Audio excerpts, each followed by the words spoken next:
محترم ناظرین، گناہوں کی مصیبت کیا ہوتی ہے؟ جیسا کہ میں آپ کو بتاتا ہوں، کچھ لوگ جن کا عقیدہ کچھ کچا ہوتا ہے تو وہ لوگ تعویذ گنڈوں والوں کے پاس جاتے ہیں اور کہتے ہیں کہ حضرت لگتا ہے ہمارے کاروبار پہ کسی نے کچھ کر دیا ہے۔ تو چونکہ وہ پیشہ ور لوگ ہیں، ان کو پیسہ کمانا ہوتا ہے، اس لیے وہ کہہ دیتے ہیں کہ ہاں آپ کو ضرور کسی نے کچھ کرا دیا ہے، اور وہ الا بلا جو کچھ ان کا کام ہے وہ بتا دیتے ہیں۔ میں کہتا ہوں کہ کسی نے کچھ نہیں کیا، بلکہ تمہارے گناہوں نے جو کچھ کیا ہے تمہارے گناہوں نے کیا ہے۔ بھائی، لوگوں کے بارے میں کیوں سوچتے ہو؟ ہمارے گناہوں کی وجہ سے ہمارا رزق کم ہوتا ہے، ہمارے گناہوں کی وجہ سے رشتے بندھ جاتے ہیں، ہمارے گناہوں کی وجہ سے اللہ تعالی ہمیں مصیبتوں میں ڈال دیتے ہیں۔ ما اصابکم من مصیبت فبما کسبت ایدیکم، جو مصیبت تمہیں پہنچی ہے تمہارے ہاتھوں کی کمائی ہوئی ہے۔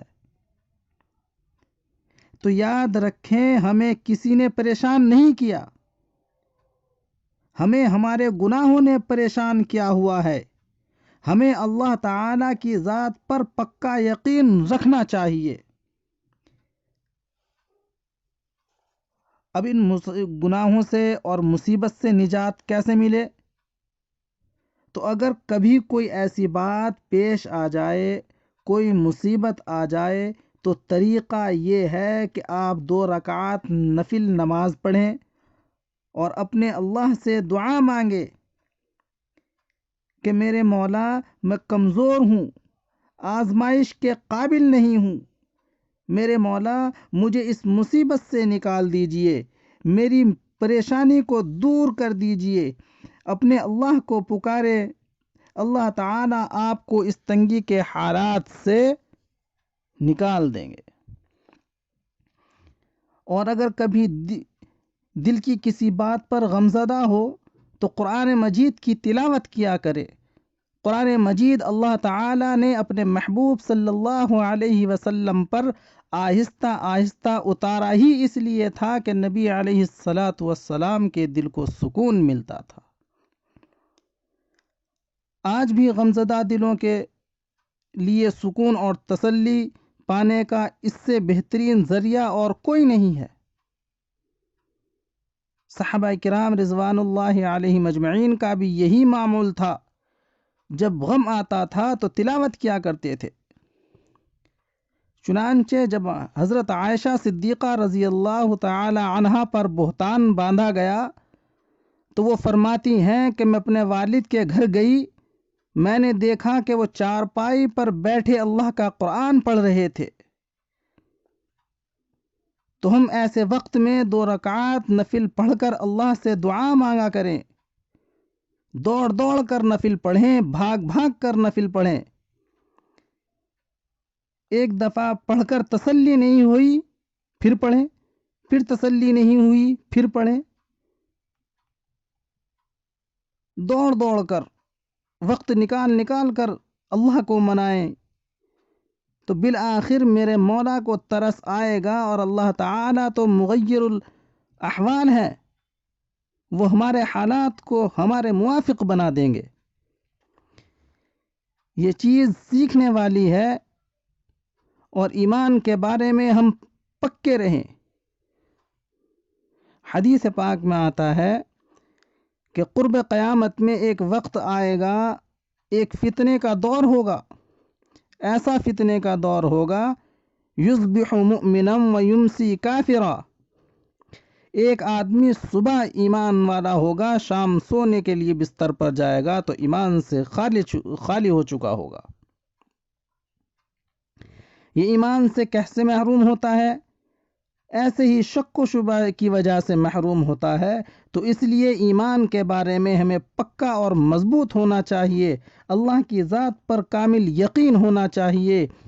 حیرت کی بات ہے کہ آج خاوند کوئی بات کہہ دے تو بیوی یقین کر جاتی ہے، بیٹا کہہ دے ماں یقین کر جاتی ہے، باپ کہہ دے بیٹی یقین کر جاتی ہے۔ کیا اللہ رب العزت کو ہم نے اتنا بھی مقام نہیں دیا کہ اس کی باتوں پر ہم یقین ہو جاتا؟ اللہ کے نبی صلی اللہ علیہ وسلم کو ہم نے اتنا بھی مقام نہیں دیا، اس لیے دلوں میں پکا یقین بنا لیں کہ اللہ رب العزت نے جو وعدے کیے ہیں وہ سچے ہیں اور ہم اس کے اوپر پکے ہیں۔ حضرت موسیٰ علیہ السلام کی والدہ کو اللہ تبارک و تعالی پر کتنا پکا یقین تھا۔ اپنے بیٹے کو پانی میں ڈال دیا، دل گھبرا رہا ہے، مگر اللہ تعالیٰ فرماتے ہیں وَلَا تَخَافِي وَلَا تَحْزَنِي، نہ ڈرنا اور نہ گھبرانا، إِنَّ رَادُّوهُ إِلَيْكَ، ہم اسے آپ کی طرف لوٹا دیں گے۔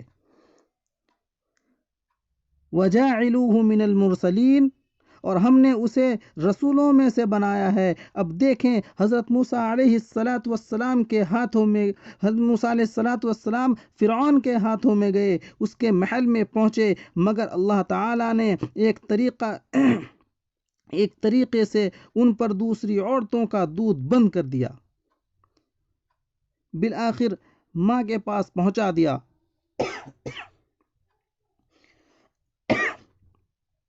جب موسیٰ علیہ السلام ماں کے پاس پہنچ گئے تو فرعون کہنے لگا کہ بچے کو گھر لے جاؤ، اسے پالو اور ہم تمہاری تنخواہ تمہارے گھر پہنچا دیں گے۔ اللہ تعالیٰ فرماتے ہیں فَرَدَدْنَاهُ إِلَىٰ أُمِّهِ، ہم نے حضرت موسیٰ علیہ السلام کو اس کی ماں کی طرف لوٹا دیا، کئی تقر عینها، تاکہ اس کی آنکھیں ٹھنڈی ہوں، ولا تحزن، تاکہ وہ غم زدہ نہ ہو، ولی تعلم، اور وہ جان لے کہ ان وعد اللہ حق، کہ اللہ کے وعدے سچے ہیں، ولکن اکثرہم لا یعلمون، لیکن اکثر لوگ جانتے نہیں۔ چنانچہ آج ہمیں حضرت موسیٰ علیہ السلام کی والدہ جیسا ہی یقین نصیب ہو جائے تو کیا بات ہے۔ دیکھیں ہم اپنے دلوں میں آج یہ فیصلہ کریں کہ ہم اللہ تعالیٰ کے وعدوں پر پکا یقین رکھتے ہیں۔ ہماری آنکھ غلط دیکھ سکتی ہے، ہمارے رب کے وعدے غلط نہیں ہو سکتے۔